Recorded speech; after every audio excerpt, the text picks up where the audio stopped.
வணக்கம். நீங்கள் இந்த காணொளியை இந்த சேனலை முதல் முறையாக பார்க்குறவராக இருந்தால் ப்ளீஸ் சப்ஸ்கிரைப் பண்ணுங்கள், லைக் பண்ணுங்கள், உங்களுக்கு பிடிச்சவங்களோட உங்கள் நண்பர்களோட ஷேர் பண்ணுங்கள், அவங்களும் ரசிக்கட்டும் நான் போடுற காணொளிகளை. உங்களுக்கு ஏதாவது மனசில் இருந்தது இல்லை ஃபீட்பேக் ஏதாவது கொடுக்கணும் அப்படின்னா தாராளமாக அடியில் டிஸ்கிரிப்ஷன் பாக்ஸ் அந்த காமெண்ட் பாக்ஸில் மெசேஜ் பண்ணுங்கள். இன்னும் ஏதாவது விவரங்கள் தேவைப்படுறது அப்படின்னா கூட நீங்கள் எனக்கு கேட்கலாம், இல்லைனா இமெயிலில் அனுப்பி கேட்கலாம். vidiola19@gmail.com இமெயிலில் நீங்கள் அனுப்பி கேட்கலாம். அதுக்கப்புறம் இந்த பெல் பட்டனையும் அமுத்திடுங்க. ஸோ நான் எப்போல்லாம் புது காணொளி போடுறேனோ அப்போல்லாம் நீங்கள் அதை மிஸ் பண்ணாமல் சேவ் பண்ணி வச்சுக்கலாம், அப்புறமா பார்க்கலாம், இல்லை அப்போவே பார்க்கலாம், எப்படி வேணால் பண்ணலாம். So please subscribe, like and share. போன வாரம் ஆஸ்ட்ராலஜி வீடியோவில் கர்மா தியரி பற்றி தெளிவாக அப்பா சொல்லியிருக்காங்க. ஸோ இந்த வாரம் செகண்ட் பிரின்சிபல் ஆஃப் ஆஸ்ட்ராலஜி அது என்னன்னு சொல்கிறாரு. பஞ்சபூதங்களை சார்ந்த அந்த பிரின்சிபல் என்ன அப்படின்றத கேளுங்க.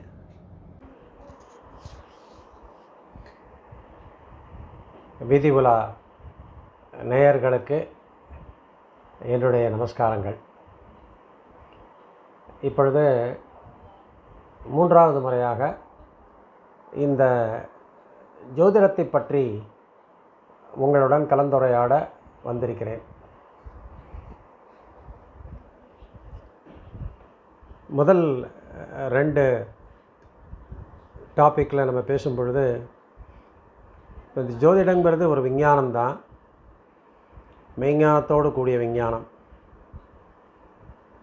இப்போ இந்த ஜோதிடம் எப்படி மேத்தமேட்டிக்ஸ், கெமிஸ்ட்ரி, ஃபிசிக்ஸ் போன்ற விஞ்ஞானங்கள் இருக்கிறதோ அதுபோன்ற ஒரு விஞ்ஞானம். ஆனால் அதை விட கொஞ்சம் ஒரு ஹையர் லெவலில் இருக்கக்கூடிய ஒரு விஞ்ஞானம். இப்போ ஃபிசிக்ஸ், கெமிஸ்ட்ரி, மேத்தமேட்டிக்ஸ்லாம் பார்த்திங்கன்னா ஒரு சிம்பிள் லாஜிக் இருக்கும். யூ ஃபாலோ தட் லாஜிக், அந்த சப்ஜெக்டை நீங்கள் படிக்க முடியும். ஜோதிடத்துக்கு அந்த லாஜிக்கு மேலே ஒரு ஸ்டெப் எக்ஸ்ட்ராவாக நம்மக்கிட்ட ஒரு திறமையை நம்ம வளர்த்துக்கணும். என்ன அப்படின்னு கேட்டிங்கன்னா, அதுவும் purely logic, pure logic, and it is also a mathematics. அதுக்கு மேலே ஒரு இன்ட்யூட்டிவ் பவர், அது கலந்து அந்த ஜோதிடம் அப்படிங்கிற ஒரு சப்ஜெக்டை நம்ம புரிஞ்சுக்கிறதுக்கு முயற்சி பண்ணணும். அந்த இன்ட்யூட்டிவ் பவர் அப்படிங்கிறது இப்போ இந்த ஜோதிடத்தினுடைய செயல்முறைங்கிறது என்னங்கிறீங்க. ஒரு சில பேருக்கு நம்ம எதிர்காலத்தை நம்ம முன்கூட்டியே கணித்து சொல்கிறோம் இல்லையா. அந்த மாதிரி சொல்லும் பொழுது அந்த இன்ட்யூட்டிவ் பவர் அப்படிங்கிறது டெஃபினட்டாக அந்த ஜோதிடருக்கு உதவும். ஸோ அந்த இன்ட்யூட்டிவ் பவரோடு கூடிய ஒரு லாஜிக்கல் சயின்ஸ் ஜோதிடம். அப்போ லாஜிக்கல் சயின்ஸ் அப்படின்னா ஏதோ ஒரு தியரியை பேஸ் பண்ணி தான் இருக்கணும். இப்போ இந்த ஜோதிடம் அப்படிங்கிறது கர்மா தியரி பேஸ் பண்ணது அப்படிங்கிறதையும் நம்ம விளக்கணும். கர்மா தியரியில் 3 விதமான கர்மாக்கள் இருக்குது. சஞ்சித்த கர்மா, பிராரப்த கர்மா, ஆகாமிய கர்மா அப்படின்னு 3 விதமான கர்மாக்கள் இருக்குது அப்படின்னு சொன்னோம். இந்த karma is nothing but every action has got an equal and opposite reaction அப்படிங்கிற பேசிஸில் வரக்கூடிய ஒரு தியரி அப்படிங்கிறதையும் நம்ம விளக்கினோம். இப்போ இந்த கர்மாக்கள் இந்த உலகத்தில் பிறந்த ஜீவன்களில் எப்படி செயல்படுகின்றன அப்படிங்கிறத நம்ம புரிஞ்சுக்கணும். 7 விதமான பிறவிகள் சொல்லப்பட்டிருக்கிறது. புழு பூச்சியிலேருந்து ஆரம்பித்து ஊர்வன, நடப்பன, பரப்பன இப்படிலாம் சொல்லிட்டு வரும் பொழுது கடைசி பிறவியாக மனித பிறவியை நம்மளுடைய விஞ்ஞானம் நமக்கு அடையாளம் காட்டுகிறது. அரிது அரிது மானிடராக பிறத்தல் அரிது அப்படின்னு ஔவையார் பாடியிருக்கார். ஸோ அந்த மனிதராக நாம் பிறக்கும் பொழுது நமக்கு ஒரு அறிவு எக்ஸ்ட்ராவாக கொடுக்கப்படுகிறது. அது 6வது அறிவு அப்படிங்கிற ஒரு அறிவு எக்ஸ்ட்ராவாக நமக்கு கொடுக்கப்பட்டு மற்ற பிறவிகளிலிருந்து இது ஒரு உயர்ந்த பிறவியாக கருதப்படுகிறது. இப்போ இந்த ஜென்மத்தில் மனிதராக பிறந்த ஒருவர் போன ஜென்மத்திலும் மனிதராக பிறந்திருப்பார், அதற்கு முந்தின ஜென்மத்திலும் மனிதராக பிறந்திருப்பார் அப்படிலாம் நம்ம நினைக்கலாம், தவறில்லை. ஆனால் அது அப்படித்தானா அப்படின்னு ஒரு கேள்வி கேட்டோம் அப்படின்னா அதில் ஒரு சில மாற்றங்களும் ஏற்படுவதற்கு வாய்ப்பு இருக்கிறது. சரி, இந்த ஜென்மத்தில் ஒரு மிருகமாக ஒருத்தர் பிறந்திருக்கார், நாயாக பிறந்திருக்கார், மாடாக பிறந்திருக்கார், யானையாக பிறந்திருக்கார். அப்போ போன ஜென்மத்திலையும் அவர் அதே மிருகமாக தானே இருந்திருக்கணும் அப்படின்னு நம்ம மனசுக்குள்ளே ஒரு கேள்வி வரலாம். அவசியம் இல்லை. போன ஜென்மத்தில் மனிதராக பிறந்தவர் கூட இந்த ஜென்மத்தில் ஒரு மிருகமாக பிறப்பதற்கு வாய்ப்பு இருக்கிறது. இதுதான் கர்மா தியரியினுடைய அடிப்படை. இதுக்கு ஒரு உதாரணம் சொல்லணும் அப்படின்னா, ஒரு 30 வருஷத்துக்கு முன்னாடி நான் என்னுடைய குருநாதரோடு, இப்போ எனக்கு பின்னால் நீங்கள் பார்க்கலாம், பாண்டுரங்கன் படம் பார்க்கலாம் நீங்கள். அந்த பாண்டுரங்கன் கோவில் இருக்கும் இடம் பண்டரிபுரம் என்று பெயர். என்னுடைய குருநாதரோடு ஒரு பெரிய குழுவாக கிட்டத்தட்ட 100 பேர் நாங்கள் அங்கே பிரயாணம் பண்ணி ஒரு வாரம் அங்கே தங்கி டெய்லி குருநாதர் நாம சங்கீர்த்தனம், பாகவத உபன்யாசம் போன்றவற்றையெல்லாம் செய்வார். அதையெல்லாம் அனுபவித்து திரும்பி வருவதாக ஒரு ப்ரோக்ராம். நாங்கள் டெய்லி காலம்பரம் நாங்கள் தங்கியிருக்கிற இடத்துல இருந்து பாண்டுரங்கன் வாசம் செய்யும் அந்த கோவிலுக்கு கிட்டத்தட்ட ஒரு கிலோமீட்டர் நாங்கள் நடக்கணும். அந்த மாதிரி நடக்கும் பொழுது ஒரு குழுவாக பஜனை பாடல்களை பாடிக்கொண்டு நாங்கள் நடந்து செல்வோம். அந்த மாதிரி முதல் நாள் நடக்கும்போது நாங்கள் யாரும் சரியாக நோட்டீஸ் பண்ணலை. ஆனால் ஒரு நாய் எங்களுக்கு முன்னால் பைலட் மாதிரி வந்துக்கிட்டே இருந்திருக்கு. 2வது நாள் 3வது நாளில் தான் இதை நோட்டீஸ் பண்ணினோம். நாங்கள் அந்த 7 நாளும் இந்த நாயை எங்கள் கூட காலம்புற நாங்கள் அங்கே தங்கியிருக்கிற இடத்துலேருந்து கிளம்பும்போது கரெக்டாக எங்களுக்கு முன்னாடி அது நடந்து செல்லும். வழியில் யாராவது குறுக்க நின்னாங்க அப்படின்னா அவங்கள குலைச்சி விரட்டும். அதற்கு பிறகு நாங்கள் கோவிலுக்குள் செல்லும் பொழுது அது கோவில் மண்டபத்தின் ஒரு ஓரமாக ஒரு ஜன்னலுக்கு அருகில் அது அமர்ந்து கொள்ளும். கோவிலுக்குள் சென்று சுவாமி தரிசனம் செய்துவிட்டு அந்த மண்டபத்தில் அமர்ந்து மாலை வேளைகளில் பஜனை இருக்கும், காலை வேளைகளில் பாகவத உபன்யாசம் இருக்கும். நாங்கள் கேட்டுக்கொண்டிருக்கும் அந்த உபன்யாசத்தை அந்த நாயும் கேட்டுக்கொண்டிருக்கும். மீண்டும் அந்த ப்ரோக்ராம் முடிந்த பிறகு நாங்கள் திரும்பி மறுபடியும் நாங்கள் தங்கியிருக்கிற இடத்துக்கு போகும் பொழுது நான், என்னுடைய குருநாதர், இன்னும் 2-3 நண்பர்கள் எல்லாம் சேர்ந்து நடந்து வருவோம். அப்போ எங்கள் முன்னாடி அது வந்துக்கிட்டே இருக்கும். ஈவன் எங்கிட்ட அதுக்கு ஃபோட்டோகிராஃபிக் ப்ரூஃப் இருக்குது. இது 30 வருஷத்துக்கு முன்னாடி நடந்தது. அப்போ ஒரு முறை என்னுடைய குருநாதர்கிட்ட இதை பற்றி நான் பேசும் பொழுது அவர் சொன்னார், போன ஜென்மத்தில் இவர் ஒரு மிகச்சிறந்த பாகவத உத்தமராக இருந்திருக்க வேண்டும்.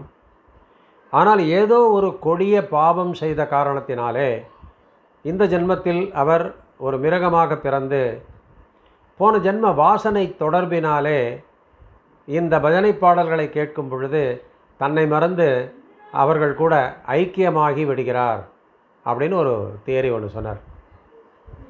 சில பேர் இதை நம்பலாம், சில பேர் மறுக்கலாம். ஆனால் எனக்கு அது ஏற்புடையதாக இருந்தது. இன்ஃபேக்ட் அதுக்கப்புறம் தான் நான் ஜோதிடம் படிக்க ஆரம்பித்தேன். ஜோதிடம் படிக்கும் பொழுது இந்த கர்மா தியரி அப்படிங்கிற சப்ஜெக்டை படிக்கும் பொழுது ஆஹா, இது ஒரு மிகச்சிறந்த உண்மை. ஸோ நாம் செய்யும் காரியங்களுக்கு தகுந்தாற்போல் நான் ஒரு பிறவி எடுக்கிறோம். இதைத்தான் பஜகோவிந்தம் பாடலில் பாடும் பொழுது புனரபி ஜனனம் புனரபி மரணம் அப்படின்னு சொல்லிட்டு ஆதிசங்கரர் சொல்கிறார். மீண்டும் மீண்டும் ஜனனம், மீண்டும் மீண்டும் மரணம். இந்த கர்மா தியரி தான் ரொம்ப ரொம்ப ஸ்ட்ராங் பேசிஸ் ஃபார் அஸ்ட்ராலஜி. இந்த கர்மாவில் ஒரு 3 விதமான கர்மாக்கள் சொல்லலாம். திருட கர்மா, அத்ருட கர்மா, திருட அத்ருட கர்மா அப்படின்னு 3 விதமாக அதை பிரிக்கலாம். திருட கர்மா என்பது, திருடம் என்றால் கண்ணுக்கு தெரிவது, நிலையாக இருப்பது, திருடமாக இருப்பது, நிலைத்து நிற்பது. அதிருடம் என்றால் கண்ணுக்கு தெரியாதது, அப்படி வந்த வாக்கில் போகக்கூடியது. திருட அப்படின்னா சில நேரங்கள் நிலைத்திருக்கும், சில நேரங்களில் அது மறைந்துவிடும். இந்த திருட அதிருட கர்மாக்களை அடிப்படையாக வைத்து ஆயுர் ஜோதிடம் உருவாக்கப்பட்டிருக்கிறது. ஒருவருக்கு ஒரு நோய் வருகிறது என்றால் அது நிலையான நோயாக இருக்குமா, அல்லது வந்த வேகத்தில் அதை சரி செய்து விட முடியுமா, அல்லது சில நாட்கள் இருந்து அது சரி செய்யப்படுமா,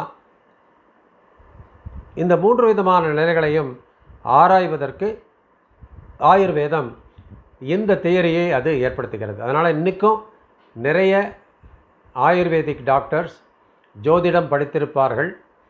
அதனால் அவர் ஒருத்தருக்கு ட்ரீட்மெண்ட் கொடுக்கறதுக்கு முன்னாடி அவங்களுடைய ஜாதகத்தை கேட்டு, அந்த ஜாதகத்தையும் ஆராய்ந்து, அவர் எதனால் இந்த பிரச்சனையில் மாட்டிக்கொண்டிருக்கிறார், எதனால் அவருக்கு இந்த நோய் ஏற்படுகிறது, எதனால் இந்த துன்பம் ஏற்படுகிறது அப்படிங்கிற ஒரு அனாலிசிஸ் ஜோதிட ரீதியாக பண்ணி, அதற்கு பிறகு அவர் அதற்கு தகுந்தாற்போல் மருந்து கொடுப்பதோடு மட்டும் இல்லாமல் வாழ்க்கை முறையையும் அவர் சொல்லிக் கொடுப்பார். சேஞ்ச் ஆஃப் லைஃப் ஸ்டைல் எப்படி இருக்கணும் அப்படின்னு சொல்லிக் கொடுப்பார். இன்றைக்கி நம்ம சேஞ்ச் ஆஃப் லைஃப் ஸ்டைல் அப்படின்னா மார்னிங் வாக்கிங் போகிறது, ஜிம்முக்கு போகிறது, எக்ஸசைஸ் போகிறது அப்படின்னு நினச்சிட்டு இருக்கோம். இல்லை, சேஞ்ச் ஆஃப் லைஃப் ஸ்டைல் அப்படின்னு ஆயுர்வேதத்தில் என்ன சொல்கிறது என்று கேட்டீர்கள் என்றால், அது மனதை ஒருநிலைப்படுத்துவது, மனதை அமைதியாக வைத்துக்கொள்வது, எந்த சூழ்நிலையிலையும் பதட்டம் இல்லாமல் இருப்பது போன்ற பயிற்சிகளை அளிப்பது ஆயுர்வேதத்தினுடைய லைஃப் ஸ்டைல் சேஞ்சஸ். சரியான நேரத்துக்கு உண்பது, சரியான நேரத்துக்கு உறங்குவது, சரியான உணவை உண்பது, உணவிலேயே இந்த உணவோடு இந்த உணவு சேரும் அப்படிங்கிற நிலையெல்லாம் இருக்குது. அதெல்லாம் இன்றைக்கி நம்ம நிறையா பார்க்குறோம். யூடியூப்லலாம் நமக்கு நிறையா இன்ஃபர்மேஷன் கிடைக்கிறது. எந்தெந்த உணவுகளை சேர்த்து சாப்பிடுவது எல்லாமே ஆயுர்வேதத்தில் சொல்லப்பட்டிருக்கிறது. இப்போ இந்த ஆயுர்வேதம் 3 விதமான நாடிகளை அடிப்படையாக கொண்டது. வாதம், பித்தம், கபம் என்று சொல்லக்கூடிய 3 விதமான நாடிகளை அடிப்படையாக கொண்டு அது ஒருவருடைய நோய்த்தன்மையை அது ஆராய்கிறது. நீங்கள் ஒரு ஆயுர்வேதிக் டாக்டர்கிட்டையோ இல்லை ஒரு சித்தா டாக்டர்கிட்டையோ போனீங்க அப்படின்னா அவர் என்ன பண்ணுவார், உங்கள் கையை இப்படி பிடிச்சு பார்ப்பார். இப்படி பிடிச்சு பார்க்கும் பொழுது 3 விரல்களால் அதை 3 நாடிகளை அவர் அளவெடுப்பார். அந்த 3 நாடிகளில் எந்த நாடி அதிகமாக துடிக்கிறது, இல்லை எந்த நாடி துடிப்பதில் குறை இருக்கிறது என்பதை வைத்து அந்த நாடி சம்பந்தப்பட்ட இடங்களில் இவருக்கு நோய் இருக்கிறது என்பதை அவரால் கண்டுபிடிக்க முடியும். ஸோ அந்த வாதம், பித்தம், கபம் அப்படிங்கிற அந்த நாடிகள் பஞ்சபூதங்களின் அடிப்படையில் உருவாக்கப்பட்டவை. ஆகாயம், நெருப்பு, நிலம், நீர், காற்று போன்ற இந்த பஞ்சபூதங்கள், இந்த பஞ்சபூதங்கள் இந்த பிரபஞ்சம் முழுவதும் ஆக்கிரமித்து கொண்டிருப்பவை. இதை யாராலும் மறுக்கவே முடியாது. நமக்கு கண்ணுக்கு தெரிந்து நாம் மேலே பார்க்கும் பொழுது அது ஆகாயம் என்கிறோம். காற்றை நம்மால் பார்க்க முடியாது, ஆனால் உணர முடியும். நெருப்பை நம்மால் பார்க்க முடியும், நிலத்தையும் நீரையும் நம்மால் பார்க்க முடியும். இந்த பஞ்சபூதங்கள், பஞ்சபூத தத்துவங்கள் நமது உடலிலும் இருக்கிறது என்கிற கொள்கையின் அடிப்படையில் அது 3 நாடிகளாக பிரிக்கப்பட்டு, வாதம், பித்தம், கபம் என்கிற 3 நாடிகளாக பிரிக்கப்பட்டு, அதை எந்த நாடியை சரி செய்தால் எந்த பஞ்சபூத தத்துவத்தின் நிலையை சரி செய்ய முடியும் என்பதை கொண்டு ஆயுர்வேத சாஸ்திரம் உருவாக்கப்பட்டிருக்கிறது. இப்போ இந்த பஞ்சபூத தத்துவங்கள் ஜோதிடத்தின் இன்னொரு அடிப்படை நிலைகள். கர்மா தியரி முதல் அடிப்படை நிலை என்று சொன்னேன். இன்னொரு அடிப்படை நிலை பஞ்சபூத தத்துவங்கள். இந்த பஞ்சபூத தத்துவங்கள் ஜோதிடத்தினுடைய எல்லா பிரிவுகளிலும் அது உள்ளடங்கியதாக இருக்கும். நட்சத்திரம் என்றால் அதில் ஏதோ ஒரு பஞ்சபூதத்தின் அடிப்படையில் இருக்கும். கிரகம் என்று சொன்னோம் என்றால் அது ஒரு பஞ்சபூதத்தின் ஆளுமையில் இருக்கும். பஞ்ச அங்கங்கள் என்று சொல்வார்கள். பஞ்சாங்கம் என்று சொல்லும் பொழுது பஞ்ச அங்கங்கள் என்று சொல்வார்கள். வாரம், திதி, நட்சத்திரம், யோகம், கரணம் ஆகிய 5 விஷயங்கள். அந்த வாரம் ஒரு பஞ்சபூதத்தால் ஆளப்படுகிறது. திதி ஒரு பஞ்சபூதத்தால் ஆளப்படுகிறது. நட்சத்திரம் ஒரு பஞ்சபூதத்தால் ஆளப்படுகிறது. கரணம் ஒரு பஞ்சபூதத்தால் ஆளப்படுகிறது. யோகம் ஒரு பஞ்சபூதத்தால் ஆளப்படுகிறது. இப்படி பஞ்சபூதத்தின் அடிப்படையில் தான் இந்த ஜோதிடமே உருவாக்கப்பட்டிருக்கிறது. இது ஜோதிடத்தின் 2வது முக்கியமான கொள்கை. இந்த பஞ்சபூத தத்துவத்தை எந்த விஞ்ஞானியாலாவது மறுக்க முடியுமா? ஐ ஆம் ரெடி டு சேலஞ்ச். இன்னொன்றும் சொல்கிறேன். இப்போ நாங்கள்லாம் ஜோதிடர்கள். எங்களிடம் ஜாதகத்தை எடுத்துக்கொண்டு வந்து அதில் ஆராய்ந்து பலன் சொல்லுங்கள் என்று மக்கள் அணுகுவார்கள். சிலருக்கு ஜாதகமே இருக்காது. சிலருக்கு பிறந்த நேரம் தெரியாது. உத்தேசமாக ஒரு நேரம் சொல்வார்கள். இப்படி பலவிதமான குறைபாடுகள் நம்மிடம் இன்னும் இருந்து கொண்டிருக்கின்றன. ஸோ சரியான பர்த் டைம் தெரியாதவர்கள் நிறைய பேர் இருக்கிறார்கள். அப்போ அந்த சரியான பர்த் டைம் கண்டுபிடிப்பதற்கு ஒரு கணித முறை ஜோதிடத்தில் இருக்கிறது.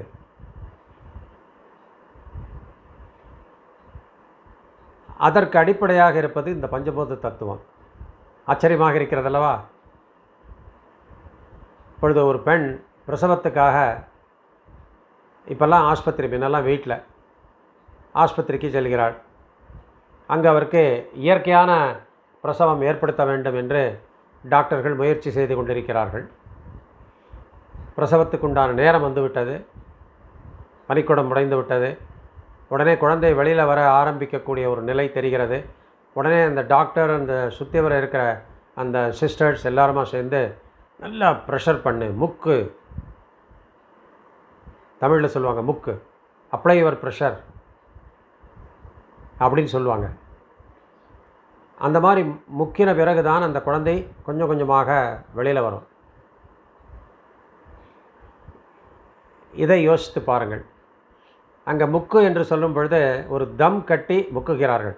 அதாவது காற்றை உள்ளடக்கி அந்த காற்றை அந்த குழந்தை வெளியில் வரும் பாதை வழியாக வெளிப்படுத்த முயற்சி செய்கிறார்கள். அப்பொழுது காற்றால் அந்த குழந்தை தள்ளப்பட்டு வெளியில் வருகிறது. இந்த பஞ்சபூத தத்துவத்தின் அடிப்படையில் தான் ஒரு ஜோதிட முறை என்ன சொல்கிறது என்றால், இந்த உலகத்தில் ஒவ்வொரு இடத்திலும் பஞ்சபூதங்களின் ஆட்சி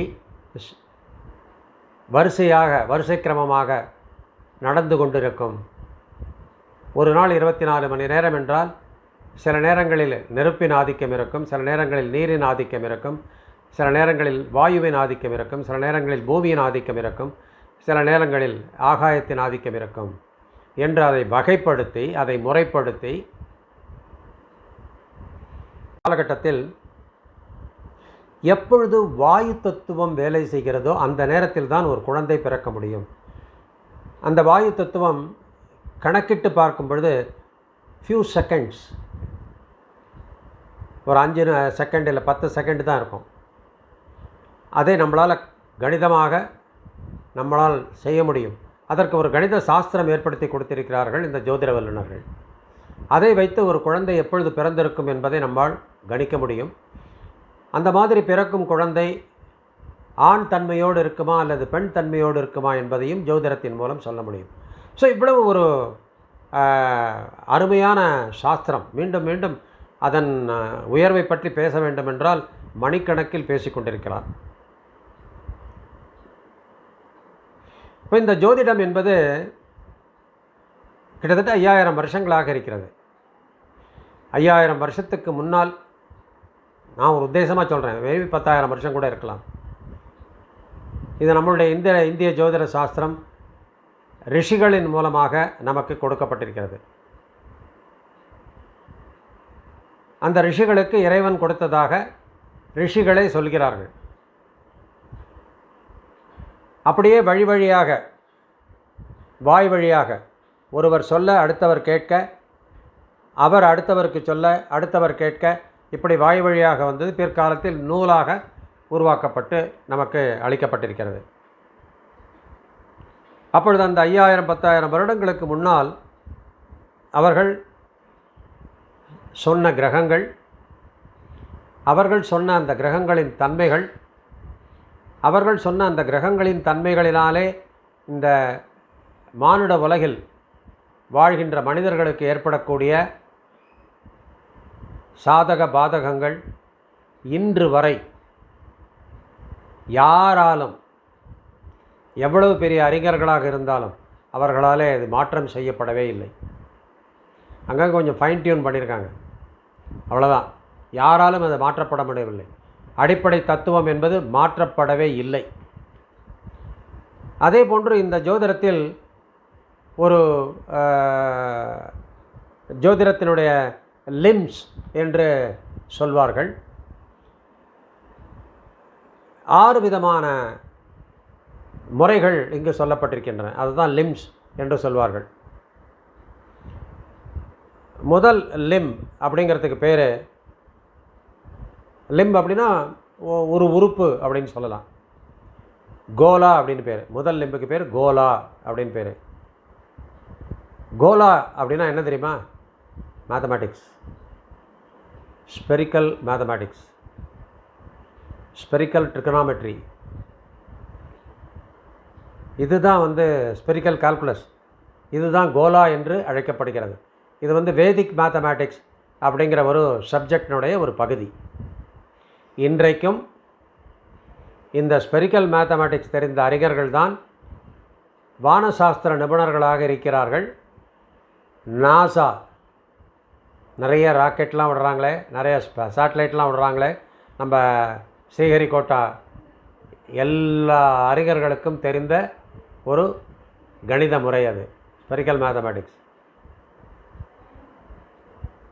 அடுத்தது கணிதா அப்படின்னு சொல்லிட்டு, சார் கோலாவும் கணிதம் அப்படிங்கிறீங்க, இதுவும் ஒரு கணிதம் அப்படின்னு சொல்கிறீங்களே அப்படின்னு கேட்டிங்கன்னா, இந்த கணிதம் என்ன அப்படின்னா, வானசாஸ்திரத்தில் இருக்கக்கூடிய நிலைகளை நமக்கு எடுத்து சொல்வது. அதாவது வானசாஸ்திரத்தில் வான்மண்டலத்தில்